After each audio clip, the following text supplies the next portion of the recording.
de nous avoir donné la parole pour commencer une série de questions. Mais avant de commencer, Monsieur le Président, c'est vrai que vous avez insisté sur le fait qu'il n'y ait pas de commentaires. Et puisque c'est notre client qui est à la barre, nous voudrions, avant de commencer nos interrogatoires, remercier en fait votre composition, vous et vos assesseurs, pour la sérénité avec laquelle vous dirigez les débats et le respect des droits et des dignités de nos clients. Merci, Monsieur le Président, et à vos assesseurs. Monsieur Camara. Oui, maître. Je voudrais vous appeler capitaine, parce que vous êtes plus fier de cette qualité. Pas de problème, maître. Très bien. Vous avez accédé au pouvoir par coup de change, par la volonté de vos frères d'armes. N'est-ce pas une chance pour vous d'accéder au pouvoir sans effusion de sang? Merci, maître, pour cette question. Et par rapport à la question, sans effusion de sang, je ne vais pas m'arroser des fleurs au fait de la gloire. Je dis simplement, s'il n'y a pas eu effusion de sang, ce n'est ni ma force. C'est une chance que j'ai eue. Sinon, ce n'est pas une qualité, maître, parce que dans l'histoire militaire, lorsque des militaires se saisissent du pouvoir, il faut juste avoir la chance. D'accord. On considère que c'est une chance pour vous. Est-ce que du moment où cela n'est pas arrivé, est-ce que votre souhait a été un tant soit peu que le sang d'un seul Guinéen soit versé pendant l'exercice du pouvoir? Est-ce que vous l'avez souhaité, ne serait-ce qu'une seule fois? Non, je ne l'ai pas souhaité, maître. Très bien. La preuve est que en 2008, où le décès du feu régional Lansana Conté, jusqu'au 29 septembre 2009, aucun Guinéen n'a perdu la vie sous votre magistère. Oui ou non? Oui, maître. Non. Donc personne n'a perdu la vie. Vous dites? J'ai dit personne n'a perdu la vie à cause de votre pouvoir pendant le début de votre prise de pouvoir jusqu'au 27 septembre 2009. Oui, c'est pour ça que, maître, pour ceux-là qui sont des incrédules, hein, et je ne parle pas de ceux qui sont des incrédules, qui ne connaissent pas Dieu. C'est pourquoi je dis, c'est juste une question d'échange, maître. Très bien. Ce n'est ni ma force, ni ma gloire. Je comprends, Monsieur le Président. Monsieur le Président, quand vous étiez président, moi je faisais la deuxième année 3. Donc je vous suivais régulièrement à la télé et je voyais votre volonté, ce que vous voulez pour le pays. Bon, je ne sais pas si c'est le micro ou quoi, mais on a du mal à comprendre même vos questions. Voilà. D'accord. C'est bon? Voilà. Oui. Ok. Je disais que pendant que vous étiez au pouvoir, moi je faisais la deuxième année droit. Je vous suivais à la télé, j'admirais ce que vous faisiez parce que vous aviez la volonté de faire bouger ce pays-là. Oui ou non, vous aviez cette volonté lorsque vous avez pris le pouvoir et pendant l'exercice du pouvoir. Oui, maître. Très bien. Monsieur le Président, avant, je vais poser mes questions de manière chronologique. Donc avant, à la veille du 28 septembre, le jour et les jours qui ont suivi. À la veille du 28 septembre, vous vous êtes rendu à l'Abbé avec une délégation. Oui ou non? Oui, maître. L'objectif, c'est parce que des sages de Fouta étaient venus vous demander de vous rendre dans cette localité afin d'être accueillis par la population. Oui ou non? Oui, maître. De bonne foi, parce que vous étiez le père de la nation, vous avez décidé de vous rendre à l'Abbé. Oui, maître. Très bien. Lorsque vous avez été à l'Abbé, quelle était l'ambiance que vous aviez ce jour-là avec la population de cette localité? Ce que j'ai constaté à l'Abbé ce jour, même par l'Abbé, a commencé par maman en allant, je ne sais pas si c'est de là-bas au hôpital jusqu'à l'Abbé. Je me suis dit que ce n'est pas pour rien que j'ai fait le déplacement. J'ai trouvé un peuple, une population qui m'a prouvé qu'on est tous Guinéens. Très bien. Donc vous êtes senti chez vous, à l'Abbé? Chez moi-même. Très bien. Et vous avez quitté l'Abbé confiant de votre popularité, notamment par les jeunes, ou bien? Oui, non seulement par les jeunes de l'Abbé, mais la population elle-même l'estime. Bon, peut-être l'expression popularité, mais l'estime, le respect, j'étais vraiment confiant.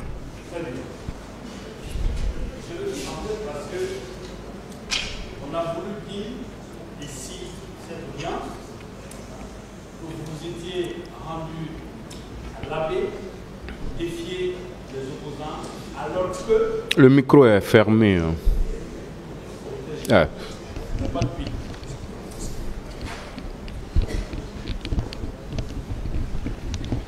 Je le dis que... C'est bon?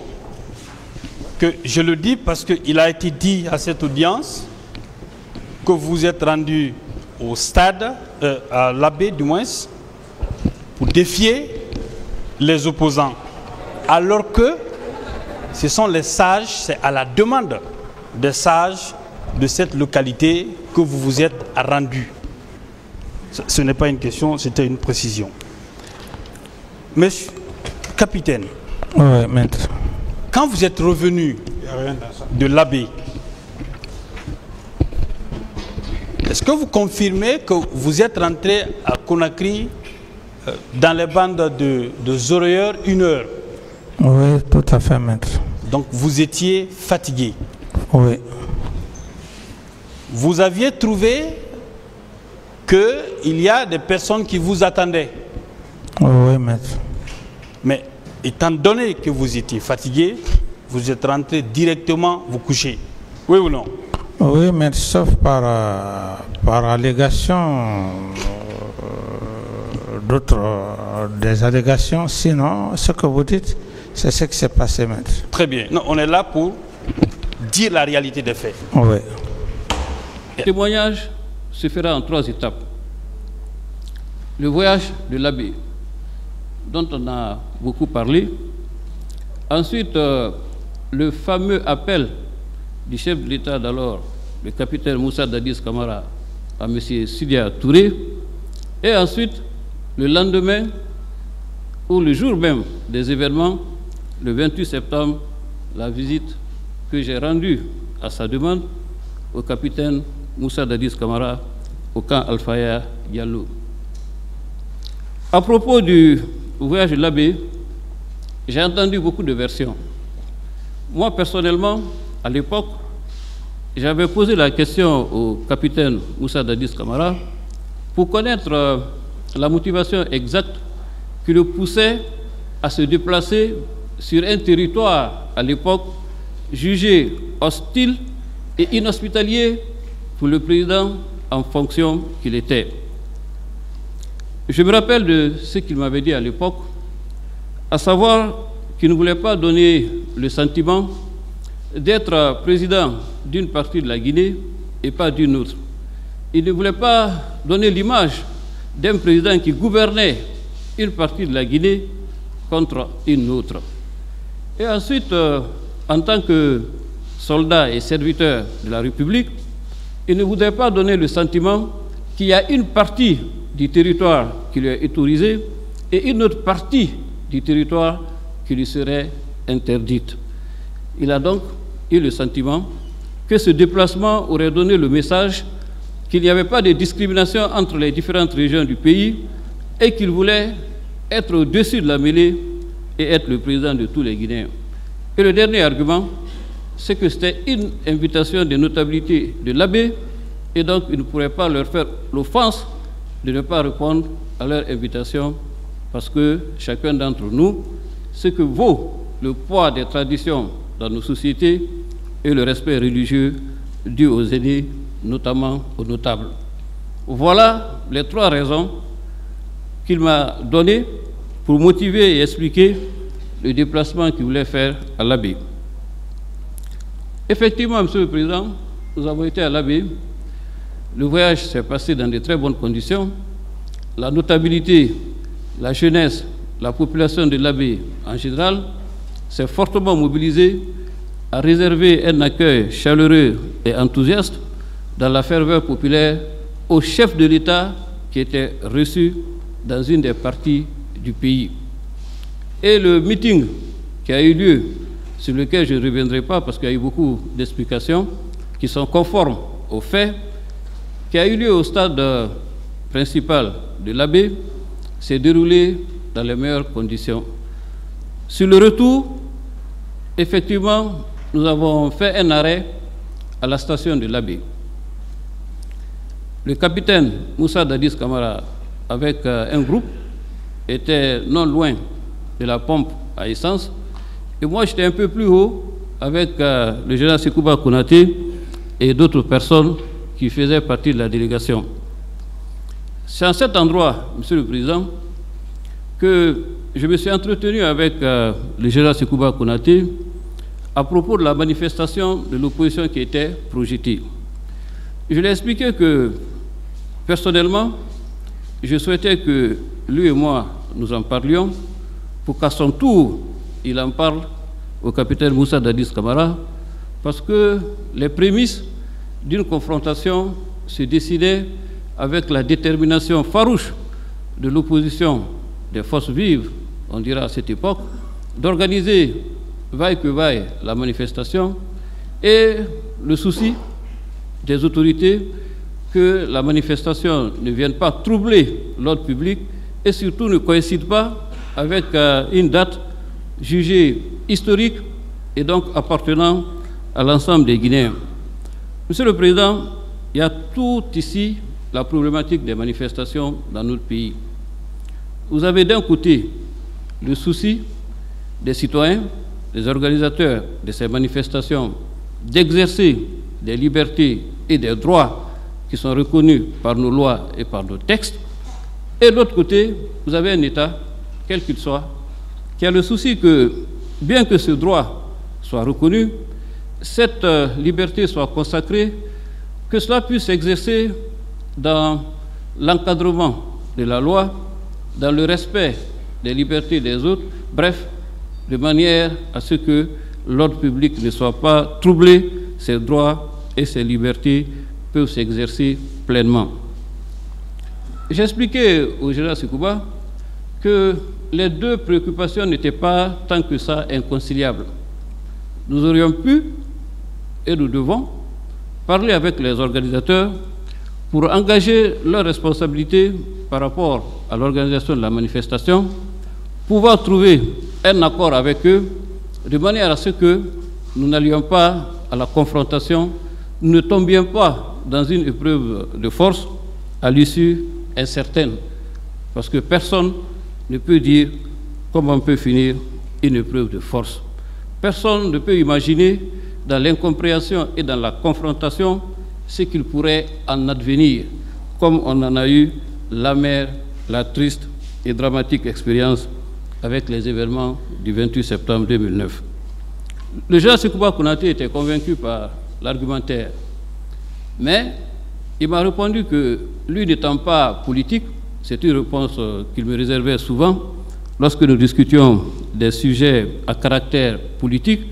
Il m'a dit, je suis d'accord avec toi, mais comme le capitaine n'est pas très loin, je vais lui demander d'en discuter avec toi, et tout ce sur quoi vous serez d'accord, moi je suis d'accord. C'est vous les politiques, c'est vous qui connaissez l'État. Allez discuter de ça entre vous.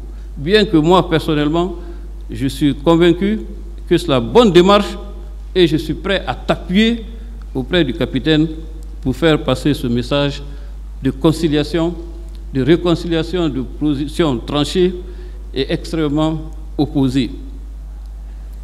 Je suis allé voir le capitaine Moussa Dadis Camara, effectivement. Je dois dire qu'il a prêté une oreille attentive.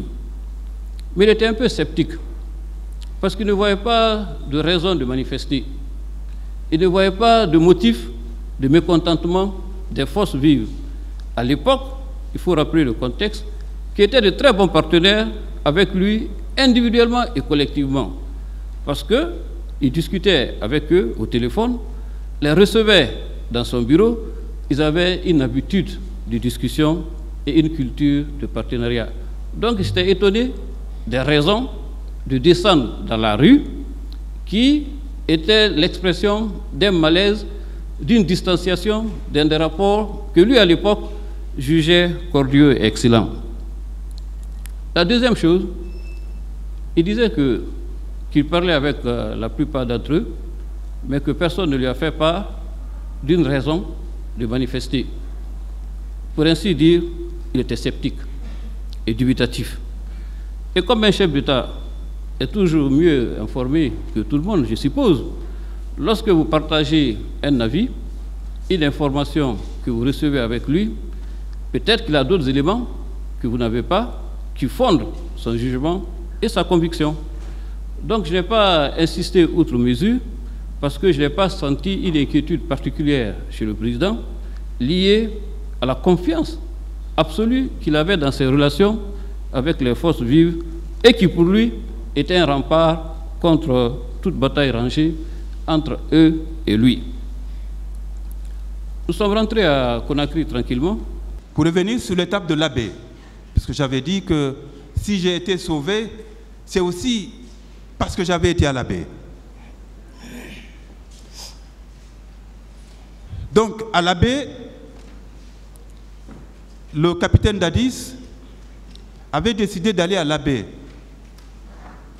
Mais l'ambiance était tendue, l'atmosphère était tendue. Parce que 2 jours auparavant, les jeunes de l'Abbé avaient manifesté contre sa candidature éventuelle. Il a décidé d'y aller. Et nous, Mouktar Ba et moi, on est allés à l'Abbé le vendredi. Le capitaine Dadis devait arriver le samedi, 26 je crois, 26 septembre. Nous sommes arrivés le 25, vendredi, puisque comme je vous ai dit, un reporter a l'ADN, dans son ADN, la ponctualité, le respect du temps, de l'heure et des engagements. Il ne peut pas venir en retard, surtout un reporter d'une chaîne internationale. Donc, vendredi, nous étions à l'Abbé. Et à l'Abbé, le vendredi, dans l'après-midi, dans la soirée, vers 16h-17h, ce que j'ai vu, le capitaine Dadis n'était pas arrivé encore. Parce que lui, il est arrivé samedi. Et le meeting qu'il a tenu, s'est tenu samedi, le 26. Le 27, pardon. Non, le 26. Le 26. Donc, ce que j'ai vu, c'était une scène surréaliste. Vers 16h-17h, nous étions au niveau du rond-point de ce qu'on appelait autrefois l'hôtel du tourisme. Et ce que je vois là, ce sont des militaires qui arrivent, qui descendent d'une petite voiture, qui ouvrent les portières, qui se mettent sur le capot sur le coffre, sur le toit de la voiture et même sur les portières, ils sortent des bouteilles d'alcool. Ils se mettent à boire en criant « Nous allons faire ici ce que nous voulons ». Ça, je l'ai entendu et je l'ai vu. On ne m'a pas raconté. Devant une foule médusée. Ça s'est passé devant une foule médusée. Mais le capitaine Dadis n'était pas arrivé. Donc le capitaine Dadis arrive le samedi, le 26. Ce que j'ai trouvé d'impressionnant, le capitaine, quand il m'a vu en face de lui, il était très content. Parce qu'il se dit que, il avait même dit, le monde entier saura ce qui se passe ou ce qui s'est passé à la baie. Mon frère Amadou Diallo et mon frère Mouktar Ba de RFI sont là. Parce qu'il m'appelait toujours mon frère. Il avait beaucoup de respect pour moi. D'ailleurs, je dis, il avait même beaucoup d'admiration pour moi, le capitaine Dadis. Et il a eu l'occasion même de le dire. Il m'appréciait énormément. Et quand il m'a vu, franchement, il était aux anges, il était content. J'ai enregistré son discours. Pendant qu'il prononçait le discours, il y avait MiG, je crois MiG 21 de l'armée de l'air, qui faisait des exhibitions dans le ciel de la baie et dans l'enceinte du stade. Les gens, je pense que les gens avaient peur, parce que je me demande est-ce qu'ils avaient l'habitude d'entendre, de voir les exhibitions foudroyantes de MiG, de l'armée, dans un endroit comme ça, ou dans le ciel de la baie. Peut-être que même si ça se faisait il y avait longtemps, parce que vous n'êtes pas sans savoir que le camp des parachutistes sous Sékou Touré, il y avait un camp de parachutistes à la baie sous Sékou Touré. Peut-être que... Mais ça, il y a longtemps. Donc, lorsque le capitaine Dadis prononçait son discours, son discours était entrecoupé par les vrombissements du MiG. Et probablement qu'il a compris que les gens avaient peur. Et il a dit, ne vous en faites pas, ce sont vos enfants qui sont là-dedans. C'est juste pour donner un éclat à cette fête.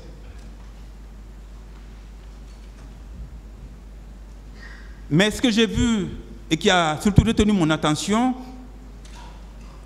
c'était qu'au niveau de la garde, pas au niveau de la tribune, au niveau de la tribune, c'était les officiels, c'était le capitaine Dadis, c'était son ami, en tout cas c'est lui qui présentait comme étant son ami, le général Sekouba Konaté, et les autres membres du CNDD, du gouvernement qui étaient à la tribune, plus des officiels de la baie. Mais au niveau dans l'enceinte même du stade, la première ligne était occupée par la garde présidentielle et des éléments qui étaient habillés en féticheurs. Ça aussi, on ne me l'a pas raconté, je l'ai vu. Ils étaient nombreux, ceux qui étaient habillés en féticheurs. Ils étaient très nombreux et ils avaient vraiment les yeux très rouges. Vous ne pouviez pas les regarder deux fois. J'ai l'habitude de regarder des choses difficiles. Mais personnellement, je ne pouvais pas les regarder deux fois, tellement qu'ils étaient effrayants. Ils étaient à la baie. Donc, je m'arrête là pour l'épisode de la baie. Pour le massacre au niveau du stade du 28 septembre, il y a un fait aussi qu'il faut mentionner, dont il faut parler.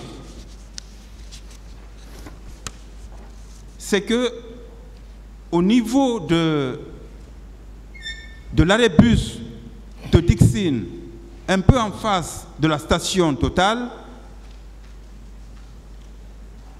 il y a des amis, des journalistes qui ont vu un bus garé là.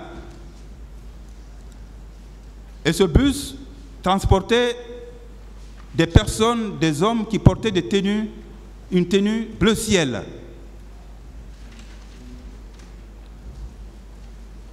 Ils sont descendus de ce bus. Mais ces hommes qui portaient la tenue bleu ciel aussi ont été vus par un autre journaliste au niveau du port de l'Andrea. Et ils étaient en masse au niveau du port de l'Andrea, puisque je vous ai dit qu'ils pourchassaient. Il n'y avait pas que les militaires qui pourchassaient, mais il y avait aussi ces hommes habillés en tenue bleu ciel, tenue de l'équipe anglaise de football Chelsea, je crois. Moi, je ne les ai pas vus. Je n'ai pas vu le bus. Je n'ai pas vu ces hommes habillés en tenue bleu ciel. Mais des confrères journalistes assermentés, professionnels, qui travaillent pour de grands médias, les ont vus. Ils les ont vus, et peut-être que dans les questions, on reviendra sur le sujet, j'imagine. Je vous expliquerai comment un de ses confrères a été sauvé lorsqu'il a vu ces gens au niveau du débarcadère de l'Andrea. Monsieur le Président, si je me suis constitué partie civile, c'est parce que j'ai été violenté au stade, c'est parce que j'ai été traumatisé au stade, c'est parce que ma famille a été violentée, traumatisée, c'est parce que les événements du stade m'ont conduit dans un endroit, enfin m'ont conduit au Sénégal. Je n'avais jamais prévu, imaginé, planifié de quitter ainsi la Guinée avec ma famille et d'aller m'installer au Sénégal, dans un pays qui qu'il soit. Si je me suis constitué partie civile, c'est parce que ce que j'ai vu, ce que j'ai vécu, ce que j'ai subi, et je vous dis, le jour même où il y a eu le massacre, mon premier garçon et moi, on avait rendez-vous avec un ami militaire pour aller dans le but de lui trouver une bourse de formation d'officier, parce qu'il tenait coûte que coûte à faire l'armée. Mais évidemment, lorsqu'ils ont vu ma main tuméfiée, la main de leur papa tuméfiée, j'ai dit que personne d'entre vous ne fera l'armée, ils ont renoncé. Et mon deuxième garçon, lorsque nous sommes arrivés au Sénégal, avait commencé même d'écrire un livre sur la barbarie des militaires du 28 septembre. Mais il était trop jeune. Il était en 11e année, il n'a pas pu porter le projet jusqu'à son terme. Monsieur le Président, je ne réclame que justice. Comme je vous l'ai dit au départ, je ne suis pas là pour accuser ou pour innocenter. Je suis là pour demander justice. Je suis là pour que ce genre d'événement malheureux ne se reproduise pas, ne se répète pas dans notre pays. Je vous remercie.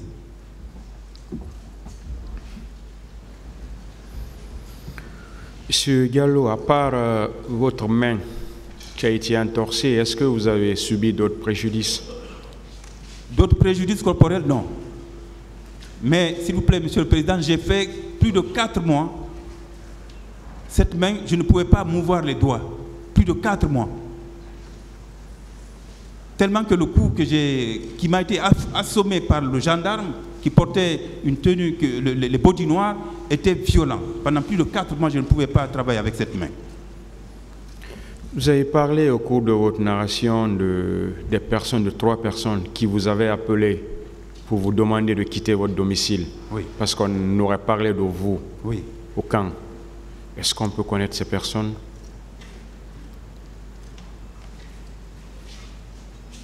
Monsieur le Président, le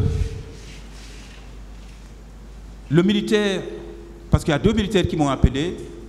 Le premier, je le connaissais, il était de la garde présidentielle du capitaine Dadis. C'était un ami de mes enfants. Il est décédé, paix à son âme. Il est décédé il y a 2 ans.